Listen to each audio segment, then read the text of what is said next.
Welcome, dear students.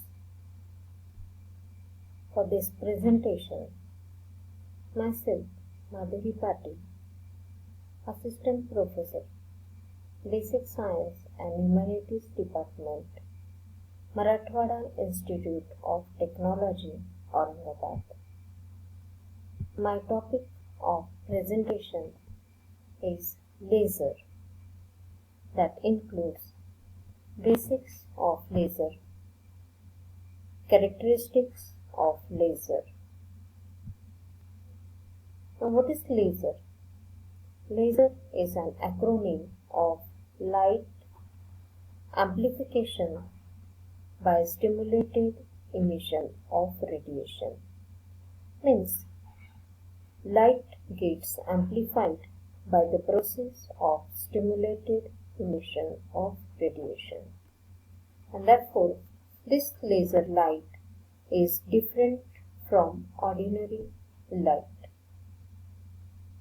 It has some peculiar properties which are monochromatic, intense, directional, and highly coherent. In short, MIDC are the properties of laser. Now we will go one by one through its basics. First is absorption of radiation. When an incident radiation is made incident on it, three processes can take place, and of which first is the absorption of radiation. To understand this concept, consider two energy levels as shown in the figure, E1 the ground state or lower level or stable state, and E2 the upper level or higher excited state or unstable state. Let an energy in the form of photon is made incident on this atom in the ground state. This atom absorbs this photon energy. It becomes energetic and goes to this higher excited state. This process of exciting the atom to higher energy level is called absorption of radiation, or it is also known as stimulated absorption. It can be written as A plus h nu. It gives us E star. Now, pumping methods and pumping mechanisms. We are exciting the atom from ground state to excited state by providing or supplying energy to that atom. That energy may be optical energy, it may be electrical energy, or it may be chemical energy. And therefore, these are some pumping methods like optical pumping, electrical pumping, or chemical pumping. By using these methods, we can excite the atoms from ground state to excited state. And depending on the number of energy levels, there are various pumping mechanisms like 3-level pumping mechanism and 4-level pumping mechanism.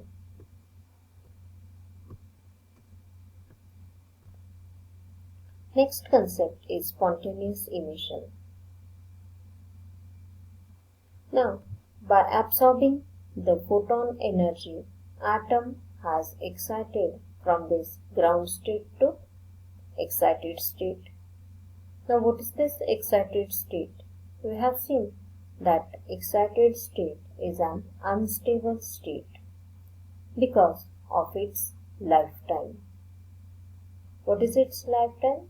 Its lifetime is around 10 raised to minus 8 seconds, which is very, very small, and therefore, after the lifetime is over, the atom travels to lower state on its own with emission of random photon, and therefore this type of emission that occurs by transition of excited atom to ground state or lower state on its own is known as spontaneous emission. The emitted radiation wavelength doesn't match with any other wavelength, and therefore it is incoherent in nature. So this emission is not useful for production of laser beam. Next is stimulated emission of radiation. What is the meaning of stimulated? That it needs some external stimulus to emit the radiation. If the lifetime of excited atoms becomes more than 10 raised to minus 8 seconds, then these states are metastable states. And in metastable state, external radiation can stimulate an atom to go from this metastable state to ground state with emission of two photons. One, the triggering photon, and another obtained because of transition of atom from higher state to lower state. Hence, when one photon is made incident, we are obtaining two photons. Now these two photons in turn will cause transition of two more atoms from excited state to lower state, and we will get four photons. That is, the multiplication of photons will go on increasing in the power of 2 raised to n. That is, 1 photon, 2 raised to 0, 2 photons, 2 raised to 1, 4 photons, 2 raised to 2. And all these emitted photons are having same wavelength and are in same phase. Therefore, they are coherent. It can be written as A star plus h nu. It gives us A plus 2h nu. And this kind of emission of radiation is useful for production of laser beam. The next concept is population inversion. This population refers to the population of number of atoms in various energy levels. At equilibrium, as shown in the figure, the ground state contains more atoms as compared to the excited states. But artificially, by supplying energy, we can invert this population. That is, more number of atoms in the excited state as compared to ground state. And therefore, this process of sending more number of atoms in the higher energy level than in the lower energy level is known as population inversion. And this number we can get by Boltzmann distribution law. That is, N1, the number of atoms in the ground state or even state, and N2 is the number of atoms in the next excited state.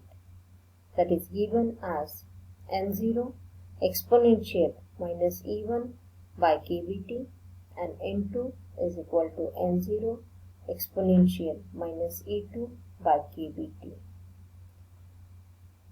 For a stimulated emission to achieve, N2 must be greater than N1, and that is nothing but the population inversion. Next is metastable state. an excited state having lifetime 10 raised to minus 6 to 10 raised to minus 3 seconds, which is around 1000 to 10 lakh times more than that of the higher excited state, is known as metastable state. As shown in the figure, E1 is the ground state, E2 is the metastable state, and E3 is the higher excited state.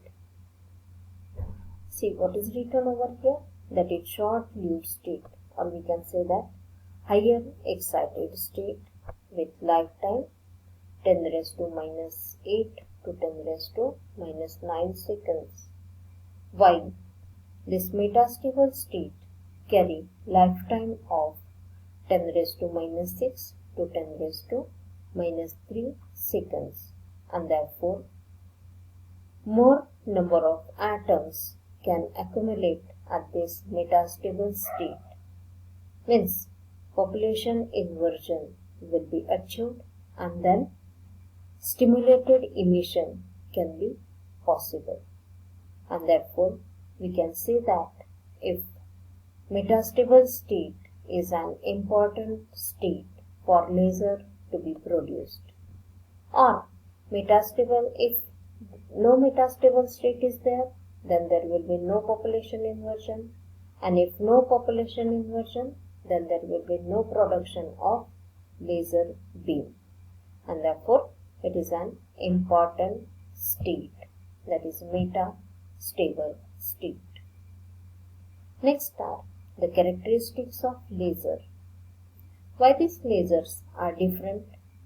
They are different because they carry some peculiar properties which are monochromatic, as all the photons are transferred from different energy levels, but they carry same wavelength, and therefore they are monochromatic. Second is intensity. In laser, the emitted photons reinforce each other, and amplitude of resultant wave becomes very strong, and hence the emitted laser radiation has very high intensity. Next is directionality. The angle of divergence is very small, which is around 10 raised to minus 3 radians, and so the laser radiations are highly directional. And then coherent. Coherence is a property of a wave being in same phase with itself as well as with another wave, and therefore which is over a period of time and distance. In laser, the emitted photons satisfy both the above conditions, and therefore they are coherent. And therefore, in short, we can say that M monochromatic, I intense, D directional, and C coherent. That is M, I, D, C are the properties of laser. Thank you for listening.